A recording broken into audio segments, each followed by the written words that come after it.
अयोध्या में प्रभु श्री राम के भव्य मंदिर में देश दुनिया से श्रद्धालुओं द्वारा चढ़ाए गए दान की पवित्रता और सुरक्षा से खिलवाड़ करने वालों की अब खैर नहीं है। योगी सरकार के सख्त निर्देश पर बनी एसआईटी की जांच का दायरा अब सिर्फ दान तक सीमित नहीं रहा, बल्कि साल 2021 से अब तक की हुई जमीनों की खरीद फरोख्त तक पहुंच चुका है। इसी के साथ मंदिर की पूरी सुरक्षा और दान व्यवस्था की पूरी तरह से बदल कर रख दिया गया है। देखिए इस खास रिपोर्ट के जरिए।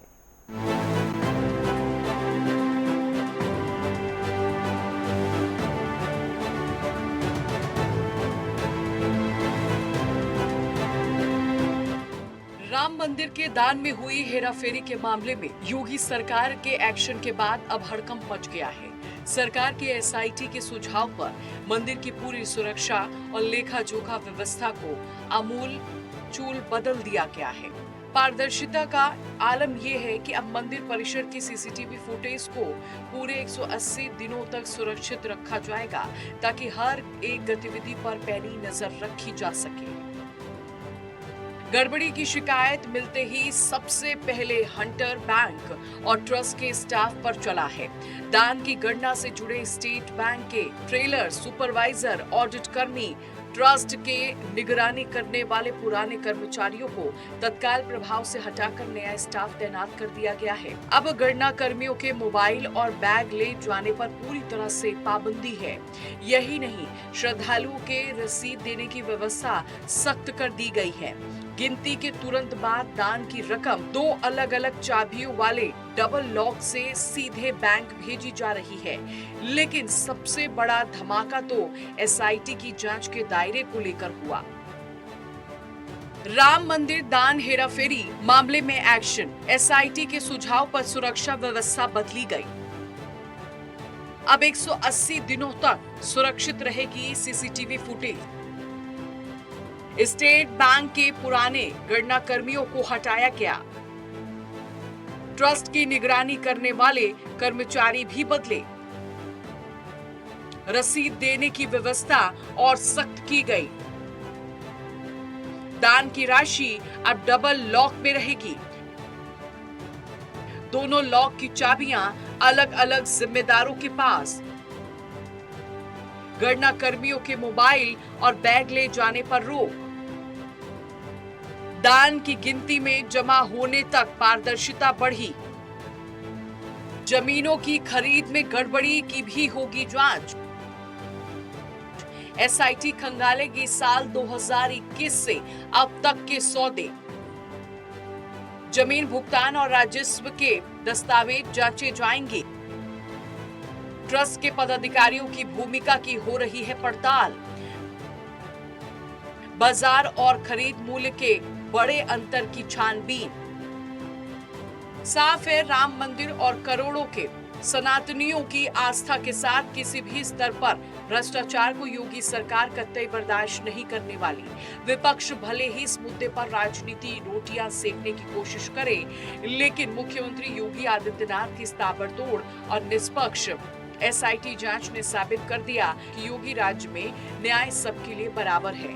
बता दें कि साल 2021 से अब तक के जमीन सौदों को जांच के दायरे में लाकर सरकार ने साफ संदेश दिया है कि चाहे जितना भी बड़ा रसूखदार क्यों ना हो, अगर उसने राम काज और राम मंदिर के कोष में रत्ती भर की हेराफेरी की तो उसे सीधे जेल की सलाखों के पीछे जाना ही होगा। ब्यूरो रिपोर्ट, नेटवर्क 10 के लिए।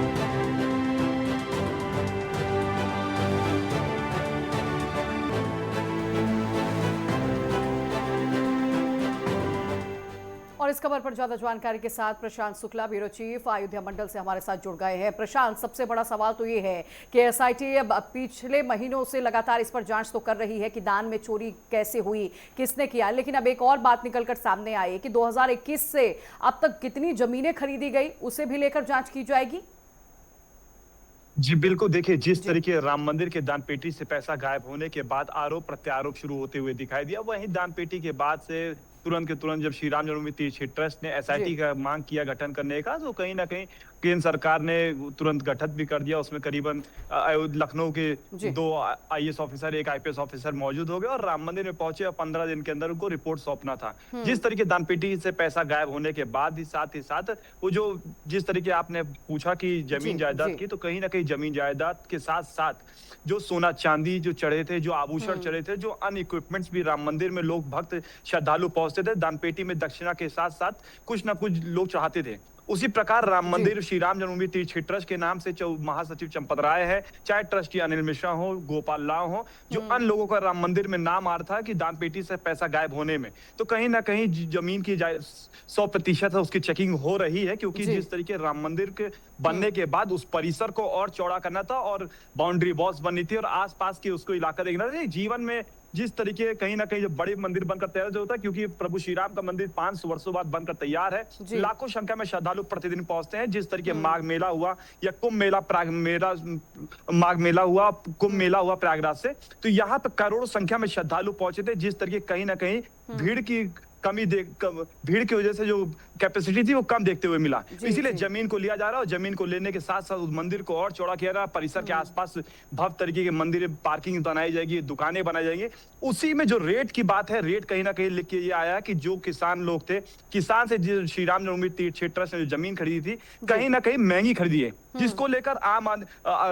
जिसको लेकर राज्यसभा सांसद संजय सिंह भी आज एसआईटी टीम से 3-4 दिन से वो मिलना चाहते थे, पर मिल नहीं पाते। प्रशांत, वो तस्वीरें भी हमने देखा, आज संजय सिंह जो है एसआईटी के दफ्तर पहुंचे और उन्होंने कई पन्नों की रिपोर्ट भी सौंपी है और कहा कि ये पूरे सबूत हैं। अब देखना ये होगा कि संजय सिंह के जो रिपोर्ट सौंपी गई है उसमें क्या कुछ सबूत निकलकर सामने आते हैं। लेकिन प्रशांत, एक बात और निकलकर सामने आई कि एसआईटी के सुझाव के बाद पूरी व्यवस्था और दान की जो सुरक्षा जिन कर्मियों के हाथ में दी गई थी उसे भी बदल कर रख दिया गया है।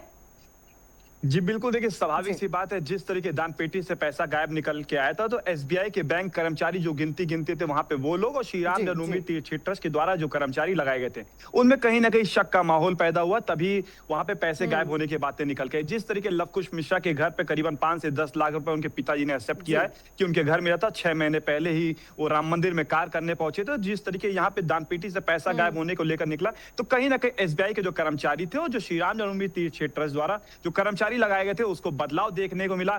एसआईटी जिस तरीके जांच कर रही थी, साफ तौर पर उसमें कहीं ना कहीं उसका मुख्य रूप से नाम भी आया है कि कौन कौन उसमें शामिल थे, कौन कौन गिनते थे। साथ ही साथ जब सीसीटीवी कैमरे से जो उसमें वहां पे लगे थे उसमें किस तरीके वहां पे है उसको भी चेकिंग की जा रही है और साथ ही साथ वहां पे ये भी बोल दिया गया करीबन 180 दिन का जो सीसीटीवी कैमरे फुटेज है वो सुरक्षित रहेगा और कोई भी तरीके के उसमें ना डिलीट्स होंगे ना कोई चीज सुरक्षित कर दिया गया। क्योंकि जिस तरीके एसआईटी टीम ने प्री रिपोर्ट जो ऐसा मुख्यमंत्री को सौंपना था उसको लेकर परसों जब सौंपी है, तो उसमें करीबन 7 से 8 पेन ड्राइव थे जो रिपोर्ट्स बनाई गई थी, उसमें साफ तौर पर ये सारी चीजें नोट थी। जिस तरीके जो दान राशि थी वो डबल लॉकर में अब कैद होगा और राम मंदिर में जब गिनती गिनी जाएगी तो उसमें जो ड्रेस पहने रहेंगे, चाहे वो एसबीआई के कर्मचारी हो चाहे श्री राम जन्मभूमि तीर्थ क्षेत्र ट्रस्ट के जो कार्य करने वाले कर्मचारी थे, उनके ड्रेस भी रोक लगा दिया गया, फोन भी बता दिया गया, फोन, ड्रेस और कोई ऐसे इक्विपमेंट्स को लेकर नहीं जाएंगे। और जिस तरीके जब वो जो ड्रेस उनके बनाए जाएंगे, ड्रेस में जेब नहीं रहेगा, जब वहां से बाहर निकलेंगे तो कहीं ना कहीं उनकी चेकिंग्स कराए जाएंगे और जो पैसा गिनने के बाद एसबीआई बैंक में जमा होने जाता था वो डबल लॉकर में जाएगा और सील होके जाएगा। वहां पे प्रॉपर गिनती होने के बाद कैमरे में पूरी गिनती होगी, उसके बाद ही पहुंचे। जिस तरीके कहीं ना कहीं जो आरोप प्रत्यारोप है, जो दान पेटी से पैसा गायब होने के बाद निकल के आई, तो उसमें रोक लगेगी और ऐसी चीजें फिर से नहीं होगी, दोहराया नहीं जाएगा। बिल्कुल बिल्कुल प्रशांत, कोशिश यही है कि ऐसी चीजें जो है दोबारा ना हो, क्योंकि लोगों की आस्था पर सीधे सीधे चोट की गई है। लेकिन प्रशांत, मुझे ये भी जानकारी दीजिएगा कि अभी जो हाल ही में रिपोर्ट मुख्यमंत्री को एसआईटी ने सौंपी है उसमें यह भी जिक्र किया गया था कि एसआईटी की रिपोर्ट में कई ऐसे लोगों के नाम हैं जिन पर जल्द ही एफआईआर दर्ज हो सकती है। उसे लेकर अभी तक क्या कुछ कार्रवाई हुई, क्या अपडेट आपके पास? जिस तरीके आरोप प्रत्यारोप जब चालू हुआ तो राम मंदिर के जो मुख्य रूप से जिसके मुख्य नाम आए हैं, चाहे वो महासचिव चंपत राय हो, ट्रस्टी अनिल मिश्रा हो, गोपाल राव हो, टिन्नू यादव हो और जो कर्मचारी जिसके घर पे पैसा मिला, जैसे लवकुश मिश्रा जिसके पिता ने खुद एक्सेप्ट किया, करीबन 5 से 10 लाख प्रशासन आई थी यहाँ से लेके गई है, गोबर के उसमें मिला था। तो जिस तरीके जब पैसे मिले हैं और जो एसआईटी टीम ने प्री रिपोर्ट सौंपा है उसमें जिस तरीके जांच हुई है, जिस तरीके बयान दर्ज हुए होंगे, जो सीसीटीवी कैमरे से पूरे फुटेज निकाले गए होंगे उसमें जो शामिल होंगे, जो अन्य चीजें दान पेटी के अलावा चाहे जमीन से घोटाला किया हो, चाहे सोने चांदी का राम मंदिर में घोटाला किया हो, जो सबूत इकट्ठा हुए होंगे उसके तहत 100% कहीं ना कहीं जल्द उनके ऊपर एफआईआर भी दर्ज होगा। लेकिन और साफ तौर पर प्रशांत, ऐसे में ये भी सवाल है, चाहे चंपत राय हो या लवकुश हो या टिन्नू हो, इन लोगों की संपत्तियों को लेकर भी जांच होगी क्या? क्योंकि ये भी आंकड़े सामने आए कि चंपत राय की संपत्ति में काफी उछाल देखने को मिला है। जी बिल्कुल, देखिए जब जी। एसआईटी टीम पहुंची थी तो कहीं ना कहीं पहले टिन्नू यादव का नाम आया था कि जो पहले चंपत राय के ड्राइवर हुआ करते थे, कहीं ना कहीं करोड़ों की संपत्ति बनाते हुए दिखाई दी, जिसका कई हॉस्टल्स है और कई ऐसी बातें निकल के आई, जिसको लेकर उन्होंने खुद फिर सोशल मीडिया पे जारी की अपनी वीडियो। उन्होंने साफ तौर पर कहा कि मेरा एक हॉस्टल चलता है जो मैं पहले एल&टी कंपनी को किराए पे दिया था, उससे मैंने कमाया, फिर अन्य चीजें निकल के आई। पर जिस तरीके बात है चंपत राय की, अनिल मिश्रा के घर पे लिफ्ट और ऐसी तमाम चीजें निकल के आई कि पहले होम्योपैथी के मेडिकल स्टोर खोले थे, पर आज कहीं ना कहीं उनके घर में लिफ्ट लगते हुए दिखाई दे रहा है। तो किस तरीके लग रहा है, कहां से पैसा आ रहा है? तो साफ तौर पर जब एसआईटी टीम पहुंची है तो इन सभी के पेपर्स प्रॉपर चेक कर रहे हैं, जमीन जायदाद चेक कर रहे हैं, किस तरह की गाड़ियां इन्होंने लिया है वो चेकिंग हो रही है। साथ ही साथ जिस तरीके एसआईटी टीम का गठन हुआ था, तो जब उत्तर प्रदेश के मुख्यमंत्री योगी आदित्यनाथ अयोध्या पहुंचे थे तो उन्होंने साफ तौर पर कहा था 500 वर्षों का इंतजार किया, तो 15 दिन तक क्या आप इंतजार नहीं करते? इंतजार करे, दूध का दूध और पानी का पानी होगा। साफ तौर पर उन्होंने ये भी कहते हुए दिखाई दिया कि जितना भी बड़ा चेहरा होगा और कोई भी ऐसी गलती करते हुए उसमें मिला होगा तो साफ तौर पर उन पर एफआईआर भी दर्ज होगा, उनको जेल भेजा जाएगा। क्योंकि करोड़ों संख्या में श्रद्धालु प्रतिदिन अयोध्या दर्शन करते हुए दिखाई दिए, उनकी आस्था से खिलवाड़ होते हुए दिखाई दिया, जिससे बाद में फिर से ऐसे कोई चीजें उप न हो पाए। और साफ तौर पर अगर कोई भी ऐसी शामिलता और नाम जो आई अगर वो सबूत मिल गई तो साफ तौर पर कहीं ना कहीं ट्रस्ट कभी चेंज होते हुए दिखाई दे जाएगा। क्योंकि केंद्र सरकार से मांग किया गया था, जब सुप्रीम कोर्ट पर निर्णय आया था राम मंदिर बनने का, तो जब निर्णय आने के बाद साफ तौर पर केंद्र सरकार द्वारा इस ट्रस्ट का मांग किया गया तो ट्रस्ट बनते हुए दिखाई दिया था। साफ तौर पर जिस तरीके ट्रस्ट बनाकर उसमें कोई भी लोग उलटफेर किए होंगे, घपला किए होंगे, कोई ऐसी बातें निकल के अगर प्रूफ हो जाएगा तो साफ तौर पर ट्रस्ट तो चेंज होते हुए दिखाई देगा। साथ ही साथ उनके ऊपर एफआईआर दर्ज होगा और जेल की हवालात में पीछे प्रशांत, मुख्यमंत्री योगी आदित्यनाथ ने साफ तौर पर कहा है कि जो भी इसमें लिप्त पाए जाएंगे उन्हें बख्शा नहीं जाएगा। लेकिन ये काफी गंभीर मामला है कि जो चढ़ावा दिया गया राम मंदिर में, जो भक्तों ने चढ़ावा चढ़ाया है उसमें चोरी हुई है। लेकिन मुझे प्रशांत ये भी जानकारी दीजिएगा कि एसआईटी के जो रिपोर्ट सौंपी गई उसमें कई खुलासे तो हो चुके हैं, क्या चंपत राय से भी पूछताछ की जाएगी? जी बिल्कुल, देखिए सिमरन जी बता रहे, जब एसआईटी टीम पहुंची थी प्रथम दिन राम मंदिर में तो चंपत राय की तबीयत खराब थी और अनिल मिश्रा अपनी आंख दिखाने के लिए बताया गया था, बाहर गए थे, अयोध्या के बाहर थे, शायद गुजरात में गए हुए थे। तो वहीं पे साफ तौर पर उस समय उनसे जांच नहीं, कार्रवाई नहीं हो पाई थी, कोई पूछताछ नहीं हो पाई थी। पर तीसरे दिन कहीं ना कहीं चंपत राय से भी पूछताछ होते हुए दिखाई दिया। फिर चौथे दिन अनिल मिश्रा आ गए, उनसे भी पूछताछ करते हुए दिया। जो अन्य लोग जिसके घर पैसा मिला था गोबर के, उसमें लवकुश मिश्रा, उससे भी पूछताछ किया। उन लोगों को साफ तौर पर यह भी बोला गया कि अभी वो अयोध्या से बाहर नहीं जाएंगे और लवकुश मिश्रा को यहाँ तक कि राम मंदिर के परिसर के अंदर ही रखा गया था कि जब तक एसआईटी टीम पूरा जांच नहीं कर लेती तब तक चीजें बाहर न निकल के। वही जिस तरीके आपने पूछा कि क्या इन लोग से पूछताछ अभी तक हुई नहीं हुई, तो जब एसआईटी टीम पहुंची थी तो चंपत राय, इस अनिल मिश्रा से, चंपत राय से, गोपाल राव से, लवकुश मिश्रा और करीबन बताया जा रहा है सूत्रों से करीबन 100 से 150 से ज्यादा लोगों से पूछताछ किया। क्योंकि बहुत बड़ा गोल इसमें रहा है। कहीं ना कहीं बातें ये भी निकल के दान पेटी से पैसा गायब होने की आज की बात नहीं है। जिस तरीके भव्य राम मंदिर 22 जनवरी 2024 को प्राण प्रतिष्ठा होते हुए दिखाई दिया, देश के प्रधानमंत्री नरेंद्र मोदी ने उसका इनॉग्रेशन करते हुए दिखाई दिया, उससे पहले कहीं ना कहीं लाखों संख्या में श्रद्धालु जिस तरीके लाखों संख्या में आते हैं, कोई 5 रुपए, कोई 10 रुपए, कोई 10 लाख, कोई 10 करोड़, कोई हीरे जवाहरात, कोई चांदी सोना ऐसे देते हुए दिखाई दिए। तो साफ तौर पर जिस तरीके आस्था से लोगों का खिलवाड़ हुआ है, इसीलिए इसमें उत्तर प्रदेश के मुख्यमंत्री योगी आदित्यनाथ भी सख्त कार्रवाई करते हुए दिखाई देंगे। और ये कार्रवाई जो है प्रशांत लगातार जारी रहेगी जब तक इन लोगों को सजा नहीं मिल जाती। बहुत शुक्रिया प्रशांत आपका जानकारी देने के लिए।